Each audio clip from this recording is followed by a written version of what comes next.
Hello, my name is Gauri Ghate and welcome to Law Prep Tutorials official YouTube channel. This is our series on Indian Express Explained. In this series, we go through Indian Express Explained articles that are published throughout the week और उन articles में से आपकी CLAT preparation के लिए जो essential concepts हैं, essential articles हैं, उन पे हम lectures बनाते हैं ताकि आपकी CLAT preparation best possible way में आगे बढ़ सके. आज का हमारा टॉपिक है जो इस वीक बहुत ज्यादा ट्रेंड में बातें चली हैं इसके बारे में कि प्राइम मिनिस्टर नरेंद्र मोदी ने क्या क्या कहा है सिटीजन से इंडिया के कि forex call to save forex, और इससे ये आर्टिकल कह रहा है कि इससे स्लो डाउन हो सकता है इंडिया की ग्रोथ. तो आइए हम देखते हैं कि पहली बात क्या क्या कॉल थे, क्या क्या कहा गया है इंडियन सिटीजन्स को कंट्रीब्यूट करने के लिए, और सेकेंडली उससे इंडिया की इकोनॉमी पे शॉर्ट टर्म क्या इम्पैक्ट पड़ेगा, मीडियम टर्म क्या इम्पैक्ट पड़ेगा और लॉन्ग टर्म क्या इम्पैक्ट पड़ेगा. ये आपके क्लैट के लिए बहुत इंपॉर्टेंट कॉन्सेप्ट है, ये इकोनॉमी के लिए बहुत इंपॉर्टेंट कॉन्सेप्ट हैं और एलेट के लिए भी जो इकोनॉमी की डेफिनेशंस होती हैं, जो इकोनॉमी की कॉन्सेप्ट्स होते हैं, बहुत बहुत बहुत ज्यादा जरूरी होते हैं. तो आई अर्ज ऑल ऑफ यू कि ये पूरा लेक्चर अच्छे से देखें. ओके, तो शुरू करते हैं कि क्या क्या कहा गया है सिटीजन्स ऑफ इंडिया को करने के लिए. पहले भाई देखो, 1 साल के लिए गोल्ड मत खरीदो, पहली बात बोलिए. दूसरी, वर्क फ्रॉम होम करो. आधे ज्यादा लोग ये सुन के ही खुश हो गए कि भाई वर्क फ्रॉम होम करने मिलेगा. क्यों करना होगा वर्क फ्रॉम होम, ये किसी ने नहीं सोचा. Cut back on edible oil by 10%. Half the use of chemical fertilisers, मतलब ये फार्मर्स से रिक्वेस्ट है कि आप जितना केमिकल फर्टिलाइजर यूज कर रहे हैं ना उसको आधा कर दो उसका यूज. और फाइनली मेड इन इंडिया पे फोकस करो. अब एक एक रिक्वेस्ट को अपन डिकोड करते हैं कि क्या है. Reduce gold imports. गोल्ड की डिमांड, तो इंडिया में जो जो गोल्ड आता है ना, a lot of it is imported बाहर से. ओके, तो जब हम किसी भी चीज को इंपोर्ट करते हैं तो हमारा क्या लगता है, फॉरेक्स या फिर फॉरेन एक्सचेंज, एक फॉरेन करेंसी के फॉर्म में, जो कि most of the times dollar होती है. तो जब हम फॉरेन एक्सचेंज रिजर्व से डॉलर निकालते हैं, क्या क्या प्रॉब्लम होती है हम आगे देखेंगे. वर्क फ्रॉम होम करेंगे तो क्या होगा, क्रूड ऑयल, जिससे क्या बनती है इंडिया में,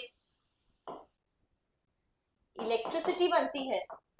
तो इलेक्ट्रिसिटी का कंजम्पशन कम होगा, क्रूड ऑयल की डिमांड कम होगी, हमारा अगेन फॉरेक्स बचेगा, फॉरेक्स बचेगा, फॉरेक्स बचेगा.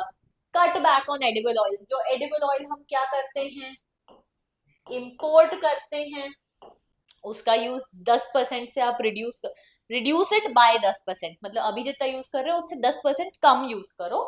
और ये और किस मिशन के अलाइनमेंट में है, ये है फिट इंडिया इनिशिएटिव के अलाइनमेंट में, correct. And finally made in India चीजों को यूज करो. तो अब देखते हैं कि इन सब रिक्वेस्ट का अगर हम ये करते भी हैं तो इसका शॉर्ट टर्म, मीडियम टर्म और लॉन्ग टर्म इम्पैक्ट क्या होगा. इसलिए हमको एक कॉन्सेप्ट समझना होगा जो है बीओपी या फिर बैलेंस ऑफ पेमेंट. अब बैलेंस ऑफ पेमेंट क्या होता है हम ये समझते हैं कि हमारी इंडियन इकोनॉमी, आपको चलो एक सिंपल सा एग्जांपल लेते हैं. आपको पॉकेट मनी मिली आपकी, उस पॉकेट मनी को आप किसी ना किसी तरह से खर्च करते हो. तो अगर आप अपनी डायरी और हिसाब लिखोगे तो एक कॉलम होगा जहां से पैसे अंदर आए कि मम्मा ने पॉकेट मनी दी, फिर पापा ने पॉकेट मनी दी, फिर मैंने कुछ कुछ रिक्वेस्ट करके, झूठ बोल के और नाटक करके दीदी से भी पॉकेट मनी ले ली, है ना. तो ये सब आपका क्या हो गया, एक साइड हो गया कि कहाँ कहाँ से पैसे अंदर क्रेडिट हुए हैं. दूसरे आपके खर्चों का कॉलम हो जाएगा, कहाँ कहाँ से डेबिट हुए हैं, निकला है कहाँ कहाँ से पैसा. तो जैसे आप अपना एक अकाउंट बनाते हो वैसे ही गवर्नमेंट ऑफ इंडिया भी अपने अकाउंट्स बनाती है. और इसके लिए हमको 2 अकाउंट समझना बहुत जरूरी है. एक हो गया हमारा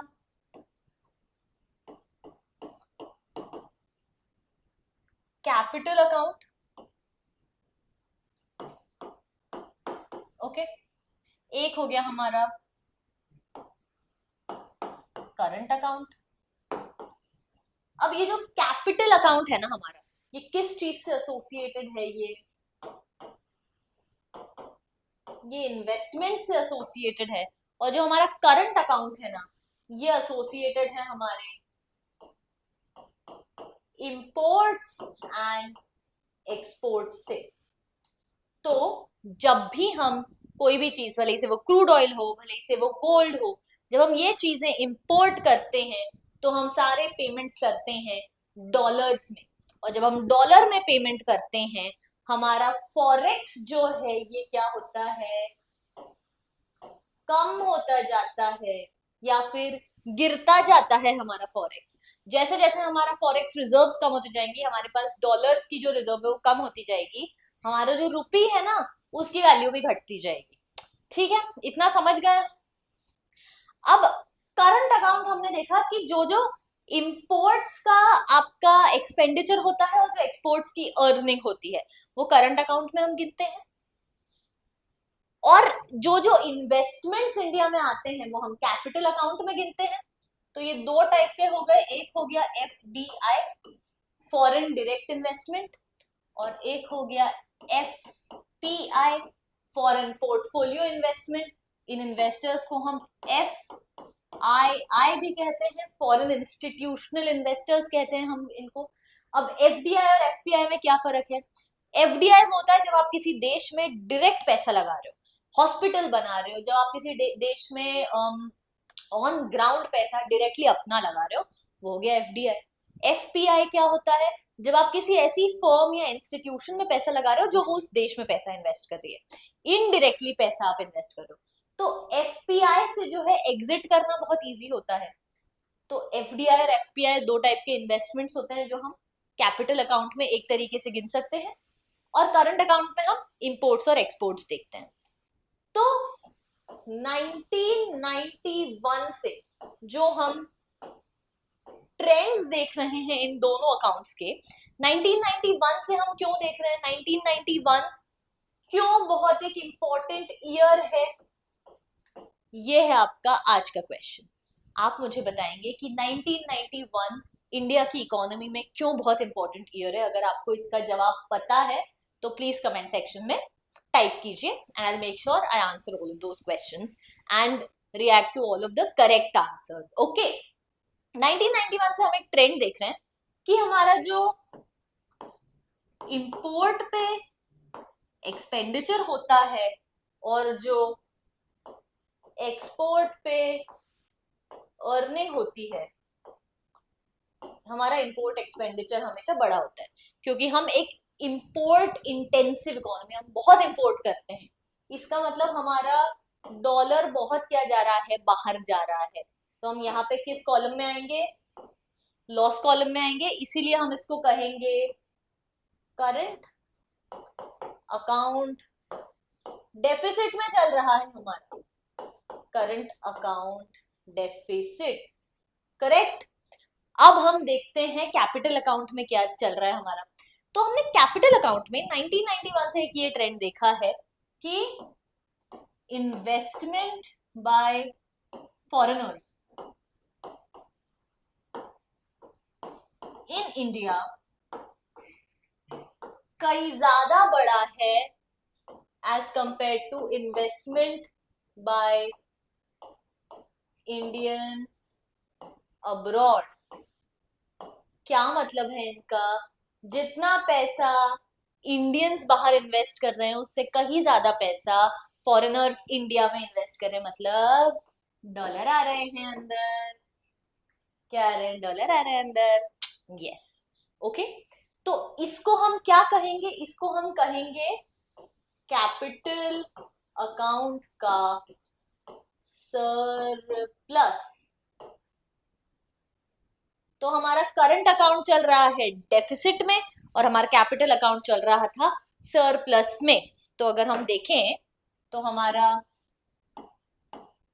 कैपिटल अकाउंट का जो सरप्लस था और जो हमारा करंट अकाउंट का डेफिसिट था उसमें हमारा सरप्लस ज्यादा बड़ा था, इसका मतलब ओवरऑल हम लोग एक विन विन सिचुएशन में थे, क्योंकि ये जो कैपिटल अकाउंट सरप्लस था ये कवर कर ले रहा था इन लॉसेस को, इस डेफिसिट को कवर कर ले रहा था।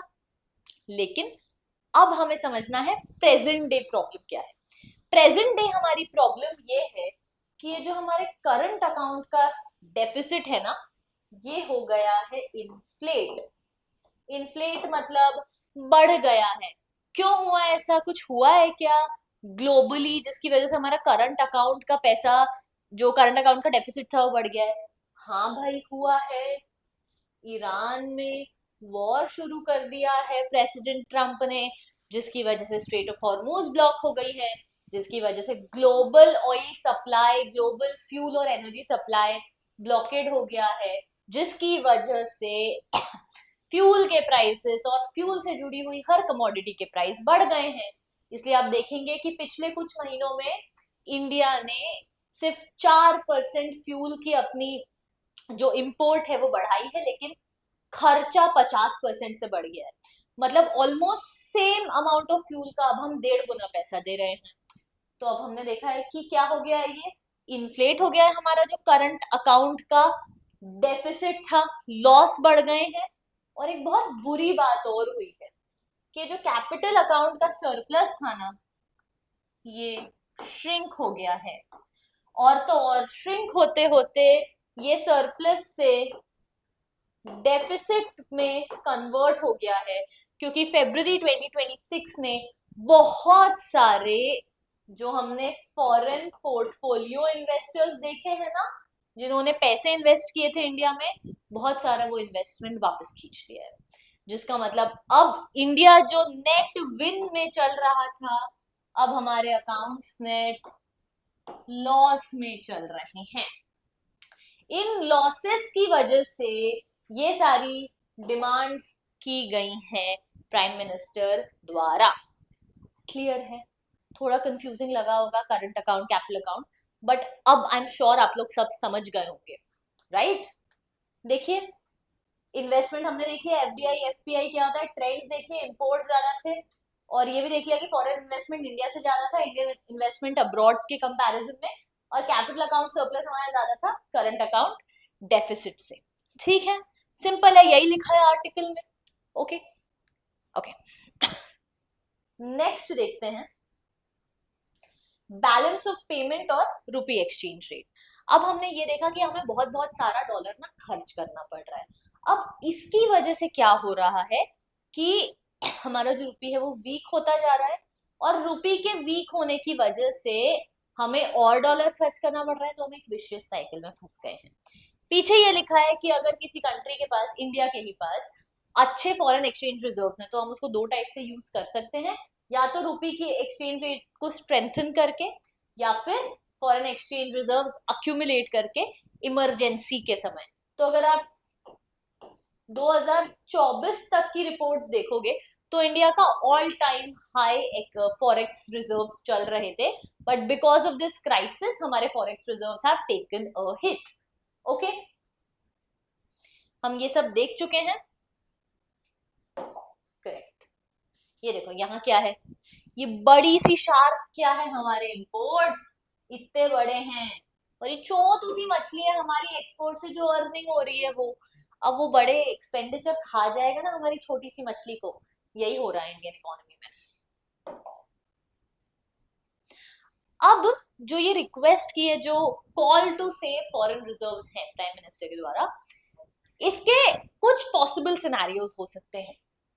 फर्स्ट सिनेरियो ये है कि जो हमें कहा गया है हम हमारा कंजम्पशन क्या कर दें, लिमिट कर दें। इसका मतलब हम क्या करें, फॉरेक्स की डिमांड कम कर दें, बाहर घूमने नहीं जाएं। ये भी कहा था हमने कि बाहर घूमने जाओगे तो भाई डॉलर तो लगेंगे खर्चा करने के लिए, तो फिर फॉरेक्स कम होगा किसी भी कंट्री, हमारे कंट्री का, तो फॉरेक्स की डिमांड कम हो जाएगी। लेकिन क्या है ना, इकोनॉमी को आप ऐसे सिंपली नहीं समझ सकते।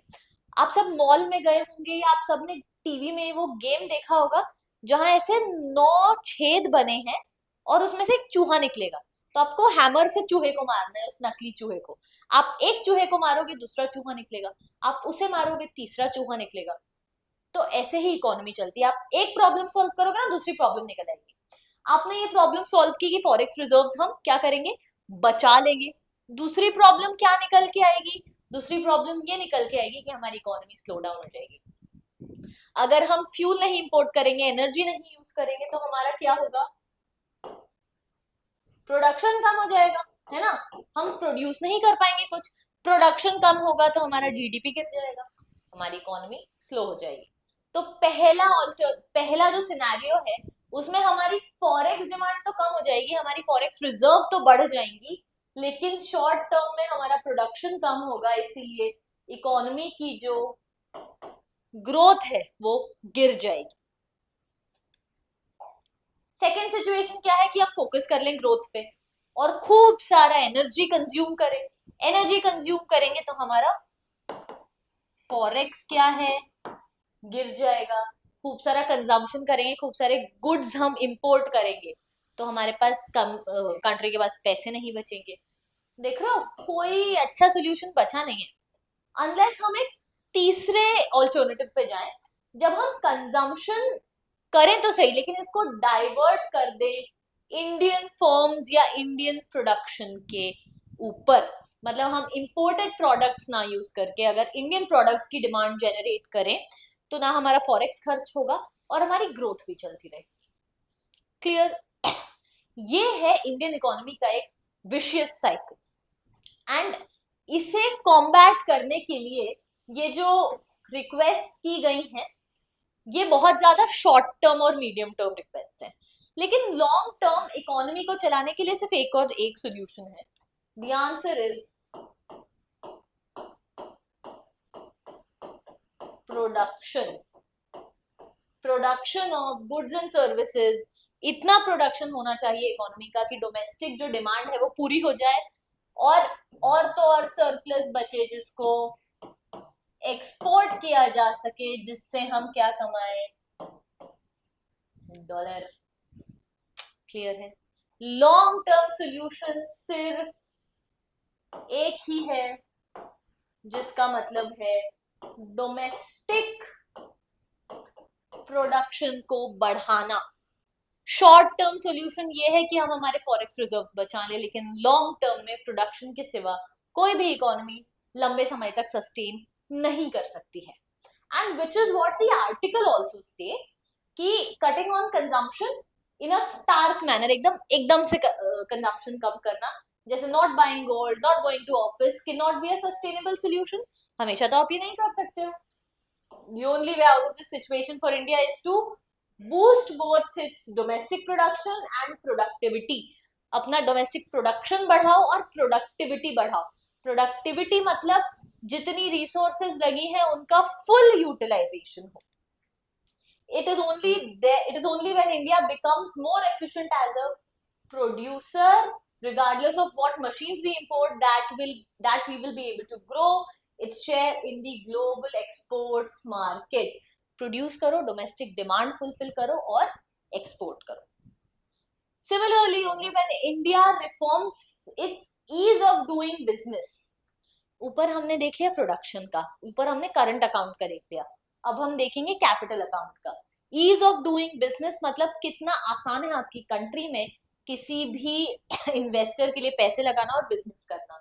जब हम वो इम्प्रूव करेंगे तो क्या अट्रैक्ट होगा, फ्रेश इन्वेस्टमेंट्स अट्रैक्ट होंगे या तो कंट्री के अंदर से या फिर बाहर से, हायर लेवल ऑफ एक्सपोर्ट्स या फिर improved attractiveness in terms of starting and running business. इससे क्या होगा, कैपिटल अकाउंट भी बेनिफिट करेगा और करंट अकाउंट भी बेनिफिट करेगा। तो लॉन्ग टर्म में हमने दो सॉल्यूशंस देखे हैं। One is to increase production of all types of goods and services, but mostly जो बहुत रोबस्ट सर्विसेज गुड्स हैं, जैसे आयरन एंड स्टील इंडस्ट्री को बढ़ावा देना, सीमेंट इंडस्ट्री को बढ़ावा देना, तो इन चीजों का प्रोडक्शन बढ़ाना है। Secondly, ease of doing business बढ़ाना है ताकि और इन्वेस्टर्स इन्वेस्ट करें इंडिया में। So this is what the article is all about. ये हमने आज पूरे ओपन अप करके समझ लिया है प्राइम मिनिस्टर मोदी के जो जो रिक्वेस्ट हैं उन्हें, इन रिक्वेस्ट को फुलफिल करके हम शॉर्ट टर्म या मीडियम टर्म बैलेंस कर सकते हैं इकोनॉमी को, लेकिन एक सस्टेनेबल तरीका यही है कि हम प्रोडक्शन बढ़ाएं और ईज ऑफ डूइंग बिजनेस बढ़ाएं। I know that it was a little boring topic, but I hope आपको ये समझ में आ गया है दोनों कॉन्सेप्ट्स। यहाँ हमने क्या क्या कॉन्सेप्ट समझे हैं, current account, capital account, current account deficit, capital account surplus, capital account deficit, forex reserves, domestic production, ease of doing business, foreign direct investment, foreign portfolio investment, foreign institutional investor, ये सारे important economy से related terms हमने cover किए हैं। I hope आपको समझ में आ गया है। मैंने आपसे एक सवाल भी पूछा है कि इंडिया की इकोनॉमी में 1991 ईयर का क्या सिग्निफिकेंस है, तो आई होप आप मुझे ये आंसर देंगे जल्दी ही। एंड आई होप आपको समझ में आ गए हैं ये सारे कॉन्सेप्ट्स। अगर आपको कोई भी डाउट है, please type it in the comment box. It was great teaching you all. Thank you.